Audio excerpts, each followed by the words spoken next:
Naniniwala po si VP Sara Duterte, mga kababayan, na kapag adik ka na, ay papangit ka talaga. Dahil kapag bumabatak ka raw, mga kababayan, para ka lang magiging zombie. At kapag bangag ka na, ngumingiwi ka na. Sino kaya, mga kababayan, ang pinapatamaan ni VP Inday dito sa pagiging iwi? Panoorin niyo po, ha? Recently sinabi ni Torre na pag adik daw pangit. What a word, no? Galing pa talaga kay Torre, mga kababayan, ang salitang pangit. Torimaw. Baka magulpi ka, Torimaw, ni Baste, Torimaw. Naniniwala po ako dito kasi kayo po, ang ganda nyo po. So, ibig sabihin, hindi kayo pangit. Hindi po kayo adik. Hindi kayo pangit. Okay. Pero sa Malacanang, maraming pangit. At marami ding judik siguro, mga kababayan. Mayroon ng isa, ha, confirm. Ongoing pa rin, mga kababayan. Ayun, opisyal ng Malacanang, mga kababayan, sekretary ata doon sa Malacanang. Umaming bumabatak, mga kababayan, ng illegal na pulburon. Naniniwala po ba kayo na pag adik ay pumapangit talaga? Okay lang, ma'am. Natawa na lang siya. Paano ko to sasagutin na baka yung gawin na naman issue, mga kababayan?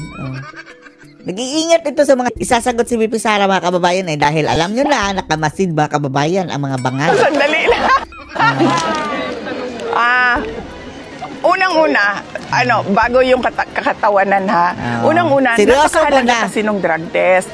Kasi, unang-una talaga, mga kababayan, walang kinalaman ang kapangitan sa pagiging addict. Drug test. Pero, yung mga addict, mga kababayan, pumapangit kumpara nung hindi pa sila bumabatak. Depende sa din, mga kababayan, ginagamit. At depende sa level ng kanilang pagiging judik. Pero usually, mga kababayan, yung mga judik, wala na yung hygiene, kaya pumapangit sila. Ayaw maligo, ayaw mag-toothbrush, kaya dumudugo ang mga kababayan, ngipin. May kilala kayo? Dumudugo ang ngipin. Marami tayong kilala. Judik, mga kababayan. Pero, ewan na natin kung yung ibang dumugo ang ngipin, kung judik ba yun. Wala ng hygiene. Yan ang ibig sabihin ng pangit. Yung sinabi ni Torre, mga kababayan, na parang ang pinapalabas niya na as in pangit, as in ugly. Inherently ugly. Kabulukan. Kabulukan, mga kababayan. Magiging suspect yan. Tanong natin yung kapasidad ng ating mga leaders na kaya kailangan talaga drug test, isip at magdesisyon. Kapag nagdodroga ka, altered yung state of mind mo So paano natin napapanigurado na sakto yung mga desisyon or ikaw pa ba yung praning, mga kababayan, praning ang dating gawa ng mga desisyon. So napakahalaga talaga ng test kasi it goes into the competency of the person in office. Talaga? Kung pangit, malamang pangit talaga yung papangit ka. Yan ang tamang term. Kapag maganda ka, hindi naman totally mapapangit ka talaga, mga kababayan, na Pero kumpara doon sa hindi ka pa bumabata, papangit ka talaga. May ng konti lang naman. Pero kung maganda ka, mga kababayan, mababawasan ng konti ang iyong kagandahan. Kasi ito, mga artista, mga kababayan, maraming dyan addict. Kaya nga mga anti-Duterte halos lahat ang mga artista dahil dyan, mga kababayan, sa industriyang yan, talamak ang gamitan ng illegal na substance. Mga drug addict, no? Kasi buti lang, walang pangit dito ngayon. Wala. Kaya nga po ang pupogi ng mga pulis dito Damay na naman. Sige, Banatbay. Di ba lagot ka na sa NBI, Banatbay? Last wish daw ng NBI director, kukunin daw nila si Banatbay at paimbestigahan. Ngayon, mga kababayan, baka pati PNP, kukunin ka na naman. Pero yung sa atin, no comment po. Kaya daw ang pupogi ng pulis doon, mga kababayan, sa Paris. Pero ang mga pulis sa Pilipinas, no comment. Saan ba ako? Lalong-lalo na yung PNP chief.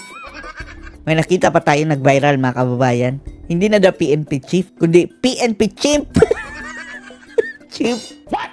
Di ba chimp ano yan, chimpanzee? Sino gumawa nun na meme na yon? Nakita lang din natin ha, hindi tayo gumawa nun ha. Nag-viral. Malamang si B.O.B. B.O.B. PH. Ulo ko. Tinawag mong chimp. Mapangit ka talaga pag adik ka kasi. PNP chimp. Ba ano yon? Hindi ka kumakain ng maayos, hindi ka natutulog ng maayos, hindi nagtututbrush, nasisira na ang ngipin, dumudugo na, lumuluwa na yung mata mo, laki na ng eye bags. At wala nang laman yung utak at tiyan mo niyan eh. Kasi di ba wala nang laman ng utak. Salita ka mga kababayan, para ka ng ganyan na.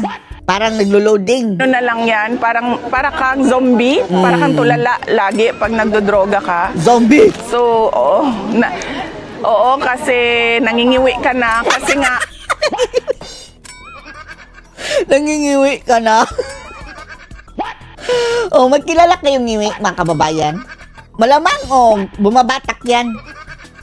Malamang lang hindi natin sinasabing sigurado. Malaki lang ang tsansa. Gumingiwi wala nang vitamins and nutrients yung katawan mo. Kaya, totoo yan talaga. Gumingiwi ka na. Pangit talaga yung mga adik, pangit talaga sila. Swangit! Lumipad si VP Sara patungong Paris, France, kung saan... ayan, nagagalit na naman si Claire Castro nito mga kababayan dahil bakasyon na naman daw, Sara. Bakit niyo pinayagan? Binigyan niyo yung travel authority. Hindi siyang tinanggap ng mga taga-suporta. Wala silang magagawa mga kababayan Nakalive yan si Sara, personal travel niya mga kababayan, and without pay. Tapos hindi mo mapipigilan ang tao dahil lahat tayo mga kababayan, we have the right to travel. Kahit ang vice president. Komento rin siya sa ilang issue na kinakaharap ng kanyang pamilya. Sasabihin nila na dapat trabaho. Nagtatrabaho nga si Sara dati dito sa Pilipinas. Tinanggalan nyo ng pondo. Ngayon mga kababayan, nilimitahan. Ando na lang mga kababayan. Anyway, para trabaho naman lang din yan na VP Sara. Dahil kinakausap niya mga kababayan, itong mga kababayan natin na sa ibang bansa. Yan ang agenda report ng ating Europe correspondent, Dick Villanueva. Sinalubong si VP Sara ng nasa 1,000 Duterte supporters. 1,000 mga kababayan. To think na hindi pa yan planado. Unannounced mga kababayan. Biglang dagsa ang mga tao. Wala pang evento, andun lang sa park. Sa Paris, muling nagpasalamat ang VP sa walang patid na pagmamahal kay Epera Ardet sa kanilang pamilya. Ang ilan sa kanila lumibang pa sa trabaho para makita ang VP. Yun nga po, bigla. Ako po yung nag-i-impake ng aking mga gamit. Hindi na ako nag-impake ng gamit namin. Hindi na ako nag-part-time sa taas. Pinagalitan ako ng amo. Napagalitan pa ng amo.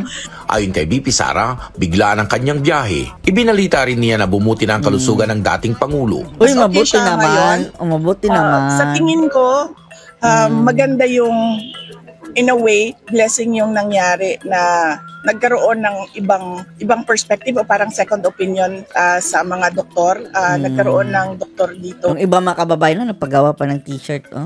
Talagang loyal lang. Sa Netherlands. Saludo, dahil baka siguro na-review yung mga gamot na ibinibigay sa kanya.